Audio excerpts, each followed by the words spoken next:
आज बेटा जो हमने डिस्कस करना ना वो करना अनदर प्रॉपर्टी ऑफ चार्ज। तो इससे पहले हम कूलम लॉ डिस्कस कर चुके हैं बेटे, ठीक है। तो कूलम लॉ के बारे में मैंने आपको लास्ट वीडियो के अंदर समझाने की कोशिश की थी। क्लियर मेरी बात?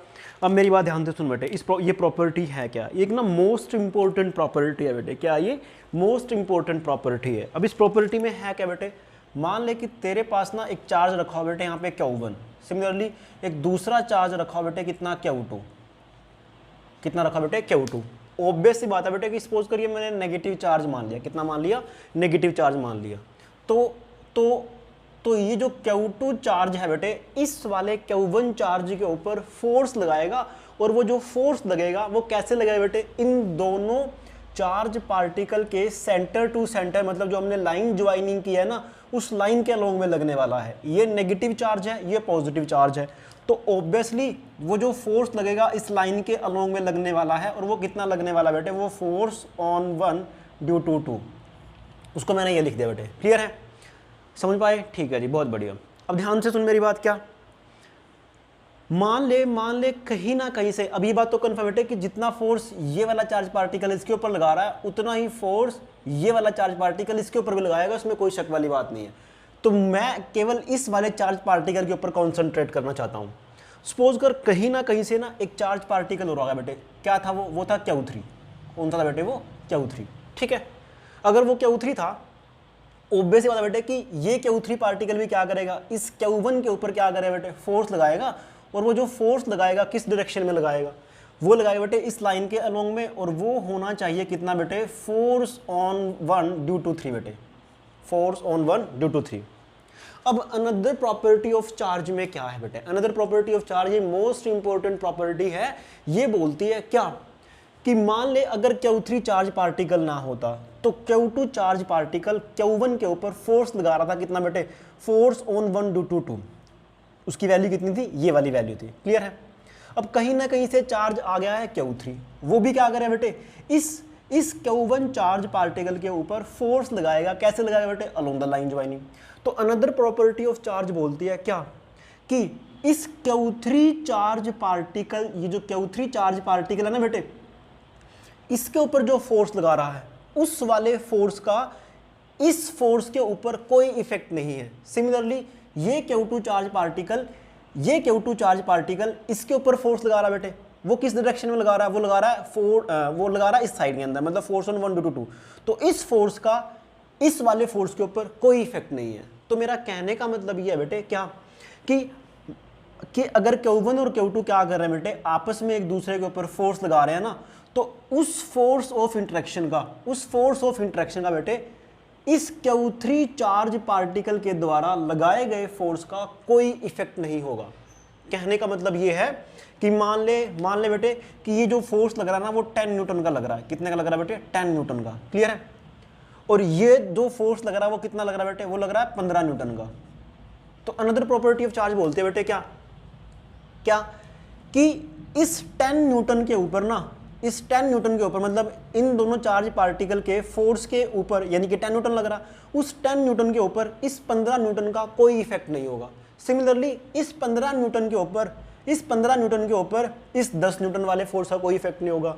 इस चार्ज पार्टिकल के ऊपर जो नेट फोर्स होगा ना, वो इन दोनों फोर्सेस का क्या होने वाला बेटे, वेक्टर सम होने वाला है। क्या होने वाला है, वेक्टर सम होने वाला है। यानी कि जो एफ नेट होगा वो क्या होगा बेटे, force on 1 due to 2 plus force on 1 due to 3, उन दोनों का क्या हो जाएगा बेटे, वेक्टर सम हो जाएगा। और इसे हम क्या बोलते हैं बेटे, अनदर प्रॉपर्टी ऑफ चार्ज। आगे जाकर के आप पढ़ोगे कि ये क्या है बेटे, ये है प्रिंसिपल ऑफ सुपरपोजिशन। क्या ये, प्रिंसिपल ऑफ सुपरपोजिशन के नाम से भी आप इसको पढ़ोगे, प्रिंसिपल ऑफ सुपरपोजिशन बेटे। क्लियर है मेरी बात? चलिए जी, बहुत बढ़िया। डेफिनेशन लिखना चाहो तो आप डेफिनेशन में लिख सकते हो बेटे क्या कि अगर दो चार्ज पार्टिकल आपस में एक दूसरे को इंटरेक्ट कर रहे हैं, एक दूसरे के ऊपर फोर्स लगा रहे हैं ना, तो उस फोर्स के ऊपर किसी थर्ड चार्ज पार्टिकल की प्रेजेंस या एब्सेंस का कोई फर्क नहीं होगा, और उस चार्ज पार्टिकल के ऊपर जो नेट फोर्स लगेगा वो क्या होगा बेटे, सभी फोर्सेस का क्या होने वाला है, वेक्टर सम होने वाला है। क्या होने वाला है बेटे, वेक्टर सम होने वाला है। क्लियर है मेरी बात। और यही प्रिंसिपल ऑफ सुपरपोजिशन की क्या होती है बेटे, डेफिनेशन भी होती है। इसकी जो एक्सप्रेशन है हम नेक्स्ट वीडियो के अंदर करने वाले हैं, डोंट वरी, ठीक है। तो आइए अब इसके ऊपर हम ना कुछ क्वेश्चंस करने की कोशिश करते हैं ताकि आपको कॉन्सेप्ट क्लियर हो जाए, ठीक है। चलिए जी देखते हैं कि क्या होने वाला है इसके साथ। देखो बेटे, मान ले मैं तेरे को क्वेश्चन देता हूं बेटे, क्या कि यहाँ पे क्या है कि इक्विलेटरल ट्रायंगल है। क्या है, इक्विलेटरल ट्रायंगल है, ठीक है, बहुत बढ़िया। तो मैंने क्या करा, कॉर्नर पे ना इक्विलेटरल ट्रायंगल के क्या रख दिया बेटे, क्या क्या चार्ज रख दिए। जो इक्विलेटरल ट्रायंगल का साइड है वो कितना बेटे, स्मॉल ए है। मुझे मालूम है कि दो चार्ज पार्टिकल के बीच में जो फोर्स लगता है वो कितना लगता है बेटे, के Q1 Q2 डिवाइड बाय में आर स्क्वायर, ठीक है। ये मैंने खाली मैग्नीट्यूड लिखा है, इसमें तो कोई शक वाली बात नहीं है। तो मुझे बताना बेटे कि इन दोनों चार्ज पार्टिकल की वजह से इस वाले चार्ज पार्टिकल के ऊपर जो फोर्स लगने वाला है वो कितना लगने वाला है। ध्यान से सुन बेटे, अनदर प्रॉपर्टी ऑफ चार्ज या फिर प्रिंसिपल ऑफ सुपरपोजिशन क्या कहता है।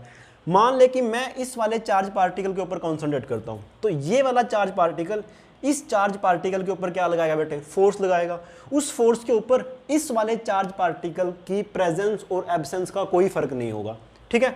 और जो नेट फोर्स होगा इस चार्ज पार्टिकल के ऊपर वो सभी फोर्सेस का वेक्टर सम होने वाला है। तो ध्यान से सुन बेटे, ये वाला चार्ज पार्टिकल इस वाले चार्ज पार्टिकल के ऊपर फोर्स लगाएगा, और वो फोर्स कैसे लगाएगा बेटे, अलोंग द लाइन ज्वाइनिंग। तो अलोंग द लाइन ज्वाइनिंग मतलब कुछ इस डायरेक्शन के अंदर। क्लियर है मेरी बात। तो वो जो फोर्स लगेगा वो इस डायरेक्शन में लगने वाला है, और वो कितना लगने वाला है बेटे, के Q into Q, Q1 into Q2। तो कितना बना बेटे, वो Q स्क्वायर डिवाइडेड बाय में कितनी दूरी है बेटे, A, तो आंसर है तुम्हारे पास A स्क्वायर। क्लियर है मेरी बात। सिमिलरली इसका तो काम हो गया भाई। अब मैं क्या करता हूँ बेटे, इस वाले चार्ज पार्टिकल की वजह से इसके ऊपर फोर्स देखता हूँ। तो देखिए बेटे कितना बनने वाला है।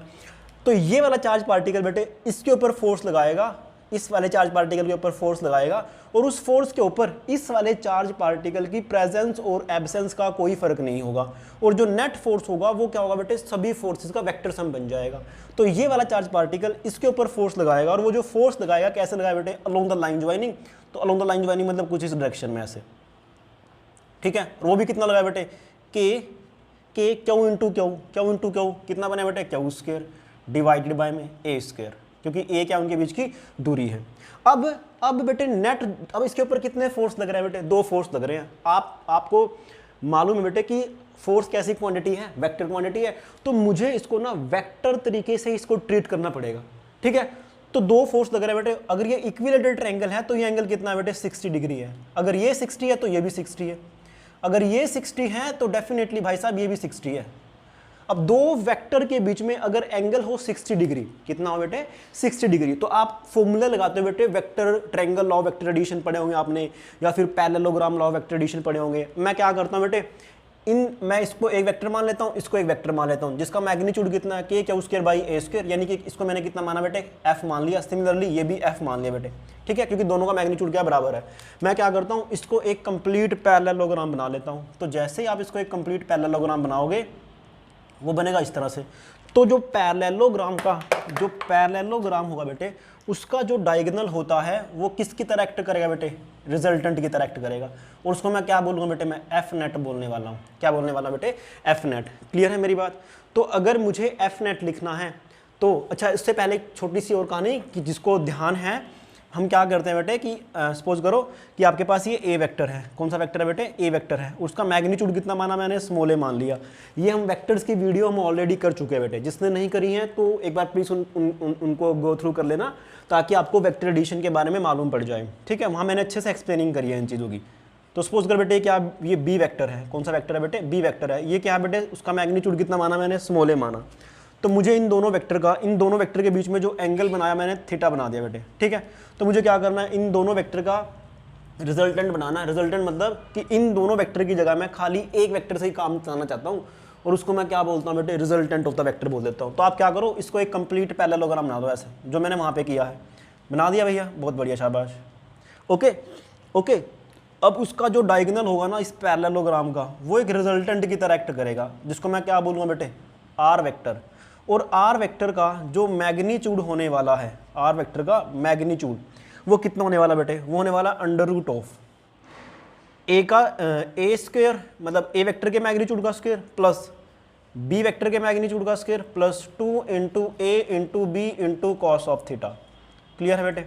अब ये जो रिजल्टेंट ने ए वेक्टर के साथ सपोज कर एंगल बनाया है अल्फा, तो जो टेंजेंट ऑफ अल्फा होने वाला है वो होने वाला है कितना बेटे, वो होगा कितना B sine theta divide by में ए प्लस में बी कॉस ऑफ थीटा। अब मैं ये वाला फॉर्मूला यहाँ पे लगाने वाला हूँ मैग्नीट्यूड निकालने के लिए। ध्यान से देख बेटे क्या कि जो एफ नेट आया है, एफ नेट मतलब मैग्नीट्यूड है, वो किसके बराबर आया है, वो बराबर आया अंडर रूट ऑफ बेटे, मतलब मैं ये वाला फॉर्मूला लगाऊंगा ए स्क्वायर, ए का मैग्नीट्यूड कितना बेटे, सपोज करिए ए है वो बी है, दोनों क्या बेटे सेम है, तो कितना बने बेटे F square plus 2 into F यानी कि F square into cos of 60, cos of 60 होता है बेटे 1/2, तो यहाँ मैं सीधा लिख देता हूँ 1/2, इस 2 ने 2 को मार दिया, तो आपके पास आंसर आया कितना बेटे under root of 3f square. तो कितना आंसर आया अंडर रूट ऑफ 3f, यानी कि कितना आंसर आया बेटे अंडर रूट ऑफ 3f कितना है, f है तेरे पास k Q square by A square. तो मेरा कहने का मतलब ये है कि इस वाले चार्ज पार्टिकल के ऊपर जो नेट फोर्स आने वाला है वो आने वाला है under root of 3k Q square by A square. Clear है मेरी बात बेटे। ओके, तो इस तरह से क्या हम और भी क्वेश्चंस आसानी से हम कर सकते हैं बेटे। ठीक है, चलो जी बहुत बढ़िया। तो चलिए बेटा एक नेक्स्ट क्वेश्चन और कर लेते हैं ताकि आपको और भी कॉन्सेप्ट अच्छे से क्लियर हो जाए। ठीक है, अब देखो उस क्वेश्चन के अंदर क्या दे रखा है आपको, मैं इसको रब कर देता हूँ। ठीक है, अगर आपने बेटे वेक्टर एडिशन करना है तो एक बार मैंने पहले भी वीडियो बना रखी है वेक्टर्स के ऊपर बहुत सारी, तो आप उनको देख लीजिएगा। अब हमारे पास ना रिजल्टेंट वेक्टर तो हमेशा चलेगा ही चलेगा बेटे, पूरी 12th के अंदर वेक्टर तो है ही है, और वो वेक्टर आपको करना ही पड़ेगा डेफिनेटली। वेक्टर, डिफरेंशिएशन और इंटीग्रेशन, ये तीन तो ना फिजिक्स की बैकबोन होती हैं जो कि आपको अच्छे से आनी चाहिए। ठीक है बेटे, और मैंने सारी की सारी चीज़ें अच्छे से डिस्कस कर रखी हैं।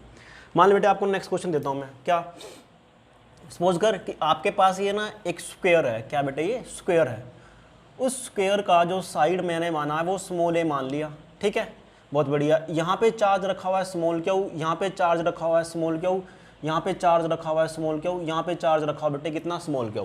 क्लियर है मेरी बात। चलिए जी बहुत बढ़िया। अब अगर मैं तुझे बताने की कोशिश करूं, मैं आपको क्वेश्चन पूछता हूं बेटे क्या कि आपको इन 3 चार्ज पार्टिकल की वजह से इस वाले चार्ज पार्टिकल के ऊपर फोर्स बताना है कितना बनने वाला है। तो ऑब्वियस ही बात है बेटे, मैं किसकी हेल्प लेने वाला हूं, मैं प्रिंसिपल ऑफ सुपरपोजिशन की हेल्प लेने वाला हूं, जिसके अंदर क्या कहा गया है कि ये वाला जो चार्ज पार्टिकल होगा वो इस वाले चार्ज पार्टिकल के ऊपर फोर्स लगाएगा। कैसे लगाया बेटे, अलोंग द लाइन ज्वाइनिंग। तो अलोंग द लाइन ज्वाइनिंग मतलब इस डायरेक्शन में लगने वाला है। क्लियर है मेरी बात। ठीक है, और वो कितना लगने वाला बेटे, वो लगने वाला है K Q into Q square divide by में उनके बीच का डिस्टेंस ऑफ सेपरेशन। और इस वाले फोर्स के ऊपर इन दोनों चार्ज पार्टिकल के द्वारा लगाए गए फोर्स का इस वाले फोर्स के ऊपर कोई इफेक्ट नहीं होगा, चाहे ये चार्ज पार्टिकल प्रेजेंट हो चाहे वो अब्सेंट हो, ये वाला फोर्स इतना ही रहने वाला है। ठीक है, तो मैंने इसकी कहानी तो पढ़ ली भैया। अब मैं क्या करता हूँ बेटे, इस वाले चार्ज पार्टिकल के वजह से फोर्स लगाता हूँ भाई।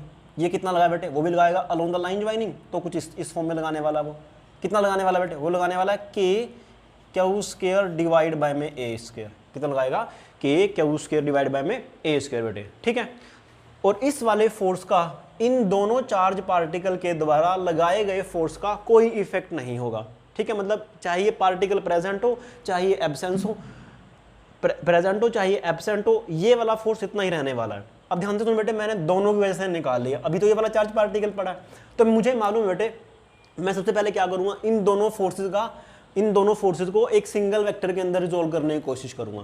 ध्यान से सुन बेटे, मैं क्या बनाने वाला हूं। अब ये बात तो कंफर्म बेटे कि एंगल 90 है, तो मैंने क्या करा, एक कंप्लीट पैरेललोग्राम बना सकता हूं।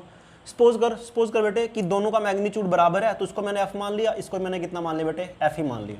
ध्यान से सुन, 2 वेक्टर बेटे मैंने कंप्लीट पैरेललोग्राम बना लिया, और कंप्लीट पैरेललोग्राम बना लिया तो वो जो डायगोनल होता है वो किसका काम करता है बेटे, नेट रिजल्टेंट का काम करता है। अभी मैंने खाली 2 वेक्टर्स का ही क्या निकाला है, 2 वेक्टर्स का ही क्या निकाला बेटे, नेट रिजल्टेंट निकाला है।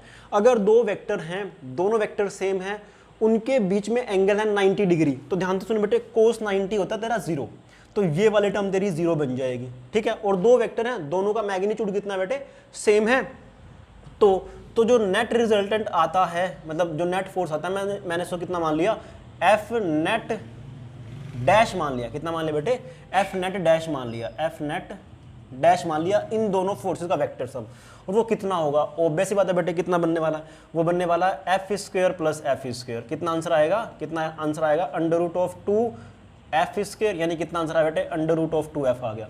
तो यानी कि जो एफ नेट डैश आ रहा है अंडर रूट ऑफ 2 एफ कितना भाई, वो है के क्यू स्क्वायर बाय में ए स्क्वायर, ठीक है, के क्यू स्क्वायर बाय में ए स्क्वायर। तो अभी एफ नेट आया, मतलब ये वाला फोर्स और ये वाला जो फोर्स है उनका जो नेट रिजल्टेंट आया वो एफ नेट डैश आया है। क्लियर है। अभी तो बेटे मेरे पास ये वाला चार्ज पार्टिकल भी तो बचा है, तो ये वाला चार्ज पार्टिकल भी इस वाले चार्ज पार्टिकल के ऊपर फोर्स लगाएगा, और वो फोर्स कैसे लगाया बेटे, अलोंग द लाइन ज्वाइनिंग, मतलब वो इसी डायरेक्शन में लगा देगा। क्लियर है मेरी बात। सपोज कर कि उसको हमने कितना मान लिया बेटे, एफ नेट डबल डैश मान लिया। कितना मान लिया, एफ नेट डबल डैश। तो एफ नेट जो डबल डैश आएगा कितना आने वाला बेटे, बोलो शाबाश। इसको मैंने कितना मान लिया, एफ नेट डबल डैश। तो एफ नेट डबल डैश कितना आएगा, सोच के दे बेटे कि के आना ही आना है, ऑब्वियस बात है, Q into Q, Q square आएगा बेटे, ऑब्वियस बात है बेटे, डिवाइड बाय में इस वाले चार्ज पार्टिकल का और इस वाले चार्ज पार्टिकल का के बीच में जो डिस्टेंस है, अगर ये ए है ये ए है, तो डेफिनेटली बेटे ये डिस्टेंस अंडर रूट 2a बनने वाला है, अंडर रूट 2a बनने वाला बेटे, ए के ऊपर नहीं है, रूट में। तो आप क्या करो, उसको स्क्वायर कर दो, स्क्वायर करोगे तो आएगा 2a स्क्वायर। कितना आएगा बेटे, 2a स्क्वायर आंसर उसका आ जाएगा। क्लियर मेरी बात बेटे। अब ध्यान से सुन बेटे, जो एफ नेट बनने वाला है, एफ नेट बनने वाला है चार्ज पार्टिकल के ऊपर, वो इस वाले वेक्टर का मतलब एफ नेट डबल डैश का वेक्टर सम होगा, प्लस किसका होगा बेटे, एफ नेट डैश का वेक्टर सम होने वाला है। सोच के दे बेटे, जब दोनों वेक्टर सेम डायरेक्शन में जाते हैं उनके बीच में कितना एंगल है बेटे, 0 डिग्री एंगल है। अगर एंगल है 0 डिग्री तो कोस 0 कितना होता है, 1। तो फॉर्मूला बनेगा कितना, under root of A square plus B square plus 2ab, वो बनेगा a प्लस बी का होल स्क्वायर, उसका अंडर रूट। तो कितना आंसर आएगा, a प्लस बी। यानी कि मैं मैग्नीट्यूड को सिंपली और सिंपली क्या कर दूंगा, नॉर्मल सम कर दूंगा।